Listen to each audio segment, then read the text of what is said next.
बारिश में भीगती महिला ने अमीर आदमी से सिर्फ एक रात की पनाह मांगी थी। उस रात जो हुआ, इंसानियत रो पड़ी। और यह आज की समाज की सच्चाई भी है और आज के समाज के लिए एक आईना भी। पूरी कहानी जानने के लिए वीडियो को आखिर तक जरूर देखें, लेकिन उससे पहले वीडियो को लाइक करें, चैनल को सब्सक्राइब करें और कमेंट में अपना नाम जरूर लिखें। दोस्तों, यह सच्ची कहानी है गुजरात के राजकोट जिले के कस्बे वीरपुर की, जहां शाम के वक्त काले बादल उमड़ पड़े थे और तेज बारिश ने पूरे इलाके को भिगो दिया था। हर कोई अपने अपने घरों में दुबका बैठा था, लेकिन उसी बरसाती रात एक महिला अपने छोटे बच्चे के साथ भटक रही थी। महिला का नाम सुनीता थी। उसकी उम्र मुश्किल से 27-28 साल होगी। चेहरे पर थकान साफ झलक रही थी और कपड़े पूरी तरह भीग चुके थे। गोद में उसका बेटा था ईशान, बस 5 साल का, मासूम चेहरा, ठंड से कांपते होंठ और आंखों में भूख की झलक। सुनीता की जिंदगी बहुत आसान नहीं थी। उसने अपने पति संतोष से प्यार किया और उसी से शादी की थी, लेकिन किस्मत ने उसका साथ नहीं दिया। शादी के कुछ ही सालों में संतोष की कैंसर बीमारी से मौत हो गई। मायके में उसकी मां पहले ही गुजर चुकी थी और पिता ने उसे बेटी के बजाय बोझ समझा। ससुराल वालों ने तो साफ कह दिया था, हमारे बेटे को खा गई तू, अब तेरा और तेरे बच्चे का यहाँ कोई ठिकाना नहीं। रोती बिलखती सुनीता अपने छोटे बेटे को लेकर घर से निकाल दी गई। हाथ में बस गले की सोने की चैन थी, जिसे बेचकर उसने कुछ दिन का गुजारा किया, लेकिन पैसे ज्यादा दिन कहाँ टिकते। धीरे धीरे सब खत्म हो गया। सुनीता कई जगह काम मांगती, छोटे मोटे होटलों में बर्तन मांजती, कभी किसी दुकान में सफाई कर देती, लेकिन कहीं स्थायी काम नहीं मिला। दिन भर मेहनत करती और रात को किसी धर्मशाला या मंदिर, रेलवे स्टेशन पर सो जाती। उस रात भी सुबह से दोनों ने कुछ नहीं खाया था। उसका बेटा ईशान बार बार माँ से कहता, मम्मा मुझे भूख लगी है, और सुनीता उसके सिर पर हाथ फेरते हुए खुद आंसू रोक लेती। बारिश तेज हो गई थी, कपड़े भीग चुके थे, पैर कांप रहे थे। बेटा बुखार की तरह गर्म लग रहा था। वो घबराई, अगर इसे आज रात आसरा ना मिला तो बच्चा बीमार पड़ जाएगा। इसी डर और मजबूरी में उसने एक बड़े से घर के दरवाजे पर दस्तक दी। कांपती आवाज में बोली, साहब, हमें बस आज रात की पनाह दे दीजिए। मैं भीग लूंगी, लेकिन मेरा बच्चा, इसे बचा लीजिए। वो नहीं जानती थी कि उस दरवाजे के पीछे कौन है, लेकिन इतना जरूर जानती थी कि अगर दरवाजा बंद रह गया तो उसका बच्चा आज रात शायद बच ना पाए। दरवाजे पर दस्तक सुनकर अंदर से धीमे धीमे कदमों की आहट आई।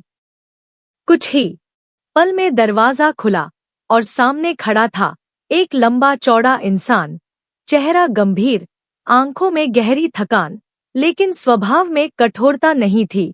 सुनीता ने हाथ जोड़ते हुए कहा, साहब, हमें बस एक रात के लिए अपने घर में ठहरने दीजिए। मेरा बेटा छोटा है, बारिश में भीग गया है, अब और भीगा तो बीमार पड़ जाएगा। वो आदमी कुछ पल तक चुप रहा।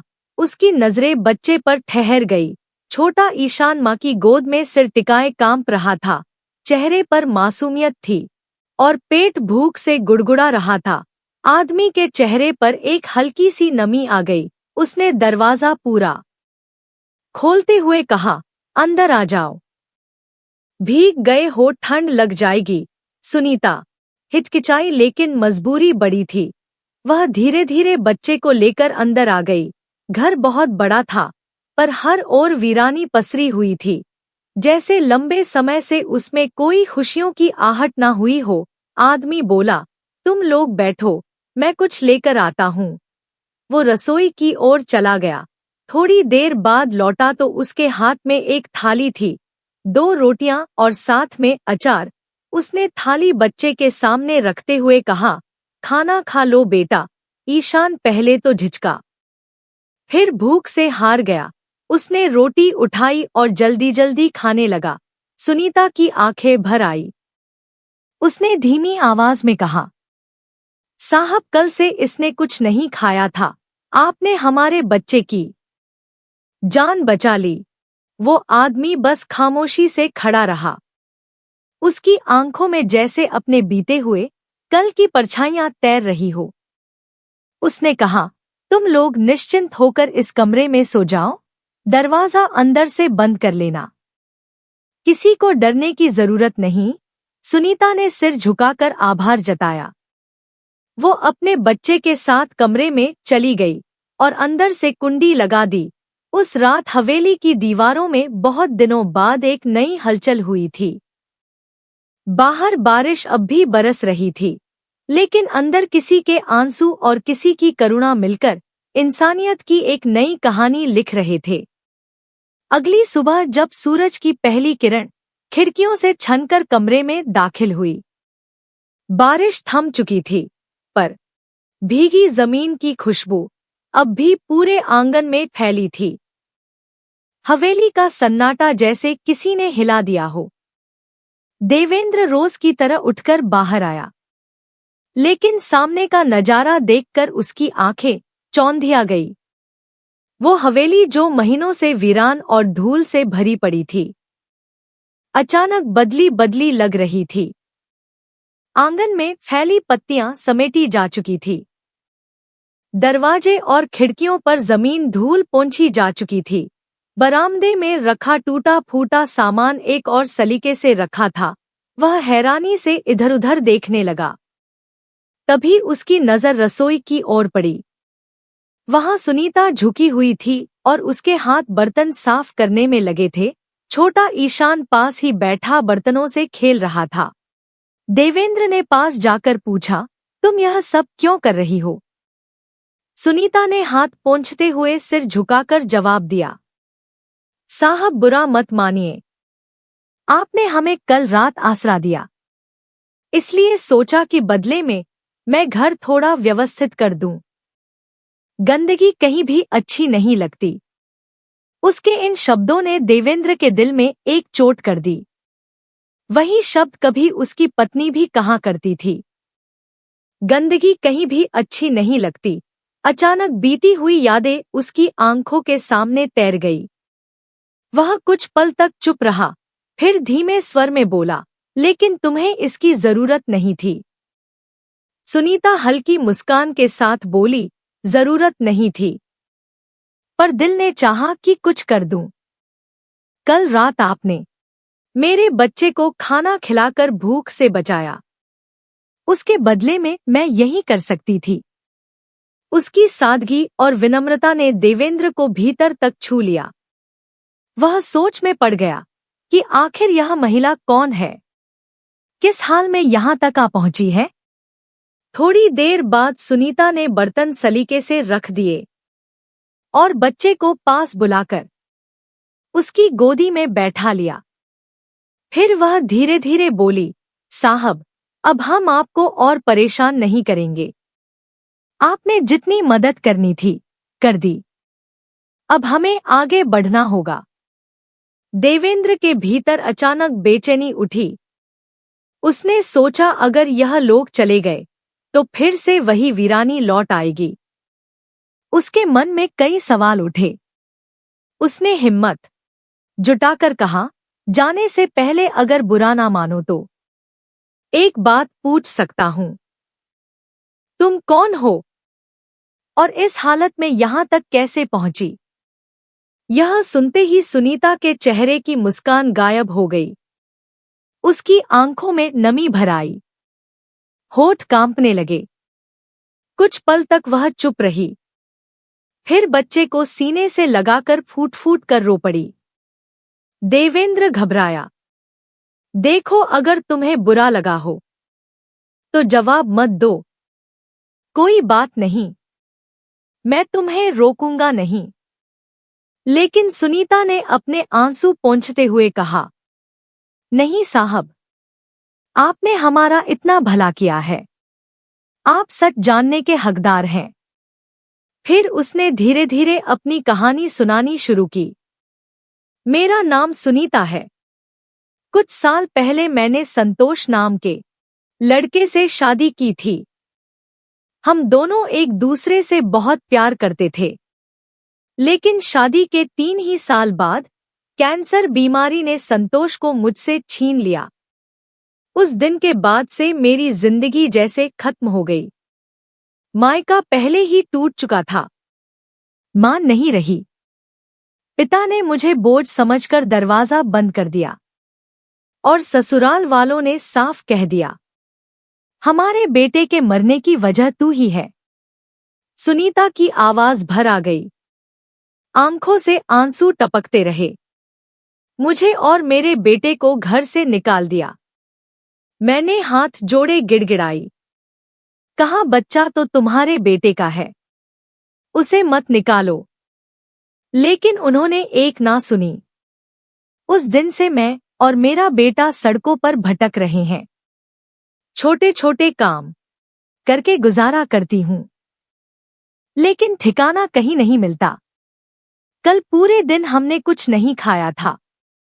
इसी वजह से हिम्मत जुटाकर आपके दरवाजे पर आ गई। यह कहते कहते वह फिर रो पड़ी। देवेंद्र चुपचाप खड़ा रहा। उसके मन में तूफान उठ रहा था। उसे लग रहा था मानो उसकी अपनी ही कहानी किसी और के चेहरे से सामने आ गई हो। दोनों की पीड़ा अलग अलग रास्तों से गुजरकर एक ही मंजिल पर आ मिली थी। अकेलापन और दर्द। सुनीता की आंखों से बहते आंसू देखकर देवेंद्र चुप हो गया। उसने पहली बार इतने करीब से उसकी मजबूरी और दर्द महसूस किया। छोटा ईशान मां की गोद में सिसक रहा था, मानो उसे भी डर था कि कहीं फिर से वे सड़क पर न आ जाए। देवेंद्र ने गहरी सांस ली और धीरे से कहा, अगर मैं तुम्हें एक बात कहूं तो क्या तुम मानोगी? सुनीता ने सिर उठाकर उसकी ओर देखा। उसकी आंखों में सवाल थे।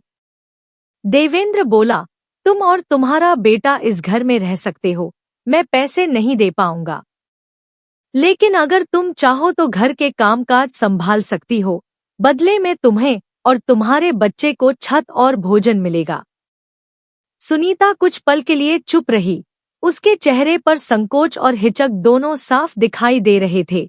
उसने धीमे स्वर में कहा, साहब क्या यह सही होगा? गांव वाले क्या कहेंगे? लोग बातें बनाएंगे।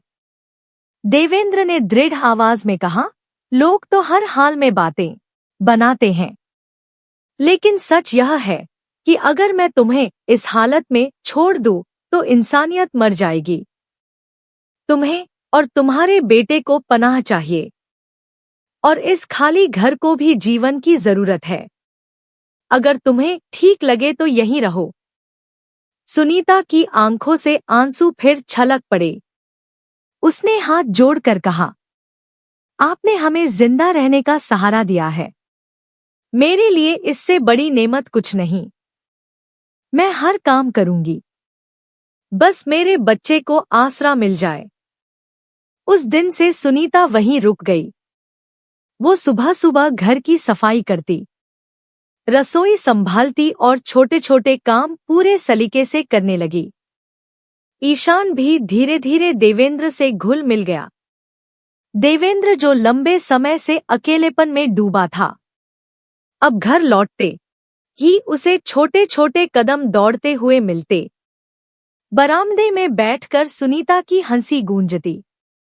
घर की वीरानी अब टूट चुकी थी, लेकिन गांव का माहौल धीरे धीरे बदलने लगा। लोग ताना फूसी करने लगे। अरे सुना है देवेंद्र ने एक जवान औरत को घर में रख लिया है। हाँ, और उसके साथ एक बच्चा भी है। क्या जरूरत थी? इतना बड़ा घर, अकेला आदमी। अब तो लोग कुछ ना कुछ कहेंगे ही। गांव की चौपाल में भी बातें फैलने लगी। कोई कहता देवेंद्र ने अपनी इज्जत मिट्टी में मिला दी, तो कोई ताना मारता, इतनी दौलत है पर अब जवान औरत की जरूरत पड़ गई। सुनीता यह सब सुनती तो उसकी आंखें नम हो जाती। उसे लगता कि शायद उसकी मौजूदगी देवेंद्र के लिए मुसीबत बन जाएगी। एक दिन उसने हिम्मत जुटाकर कहा, साहब गांव वाले सही कह रहे हैं। मेरी वजह से आपकी बदनामी हो रही है। मुझे और ईशान को अब यहां से जाना चाहिए। देवेंद्र गुस्से में बोला, चुप रहो। तुम्हारी कोई गलती नहीं है। यह लोग अपनी सोच से मजबूर है। मैं जानता हूं तुम सिर्फ इस घर को संभाल रही हो और मैं तुम्हें यही देखना चाहता हूं। अगर किसी को दिक्कत है तो वो मुझे कहे, तुम्हें नहीं। सुनीता पहली बार उसकी आंखों में गहरी सच्चाई देख रही थी। उसके मन का डर थोड़ा कम हुआ, पर फिर भी गांव की बातें उसे भीतर से काट रही थी। दिन बीतते गए। 4 महीने कब गुजर गए पता ही नहीं चला। अब देवेंद्र और सुनीता दोनों एक दूसरे के दुख सुख बांटने लगे थे। ईशान धीरे धीरे देवेंद्र को अंकल कहने के बजाय बाबा कहने लगा। लेकिन समाज की जुबान कब थमती है। एक सुबह गांव के कुछ बुजुर्ग और जिम्मेदार लोग देवेंद्र के दरवाजे पर आ धमके। उनकी आवाज सख्त थी, देवेंद्र, यह सब ठीक नहीं है। जवान औरत को घर में रखना यह हमारे गांव की मर्यादा के खिलाफ है। या तो इसे बाहर करो वरना तुम्हें गांव से निकाल दिया जाएगा। सुनीता यह सब सुनकर दरवाजे के पीछे खड़ी कांप रही थी। उसकी आंखों में डर और आंसू दोनों थे। ईशान उसकी गोद में चिपक गया।